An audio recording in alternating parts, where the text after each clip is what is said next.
Sveiki visi ir visos. Esu Gabrielė Labanauskaitė, kūrybinio rašymo dėstytoja, rašytoja, dramaturgė.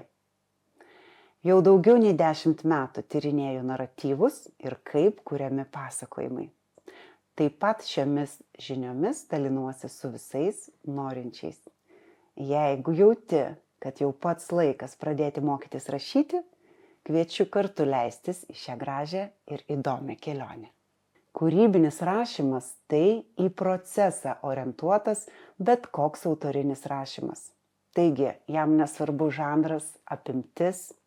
Tiesiog nuo istorijų pasakojimo, angliškai taip vadinamo storytellingo, jis skiriasi tuo, kad nesikoncentruoja į rezultatą, į kažko užbaigto, didelio ir aplinkos vertinamo sukūrimą, o tiesiog į rašymo malonumą.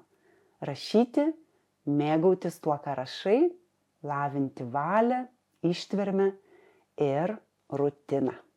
Taigi, rašymui, kaip jau supratote, svarbus ne tik įkvėpimas ir virš stalo plevenančios mūzos, bet taip pat ir įprotis rašyti ir reguliarus prisėdimas prie stalo.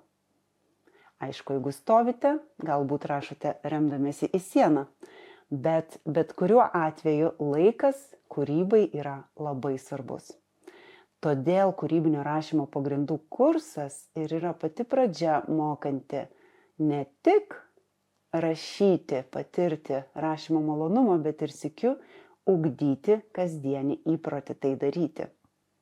Net jeigu neturite laiko kasdien ir paskirsite kartą į savaitę ar kelis kartus per savaitę, šį laiką rašymui vis tiek yra labai svarbus reguliarumas ir kad tai nebūtų vienkartinis prisėdimas, o nuolatinė disciplina.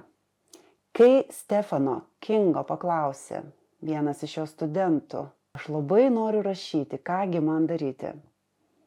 Ir rašytojas, bestselerių autorius atsakė, pirmiausia, labai daug skaityti. Studentas išsigando, bet tai kaip tiek daug skaityti, aš neturiu tam laiko. Ir Stephenas Kingas atsakė, o kaip tada tu turėsi laiko rašyti? Taigi, bet koks užsiėmimas reikalauja laiko, pastangų, energijos. Neišimtis ir kūrybinis rašymas. Labai dažnai buvo manoma, kad gali rašyti tik tai Dievo įkvėptieji, talentingieji, pateptieji, žodžiu, kad ne kiekvienas žmogus turi šį talentą ir galimybę sukurti kažką įdomaus ir vertingo. Šiame kurse aš jums parodysiu, kaip laikui bėgant keitėsi šis požiūris, nepaisant to, kad vis dar yra pavienių žmonių, kurie laikosi to seno įsitikinimo.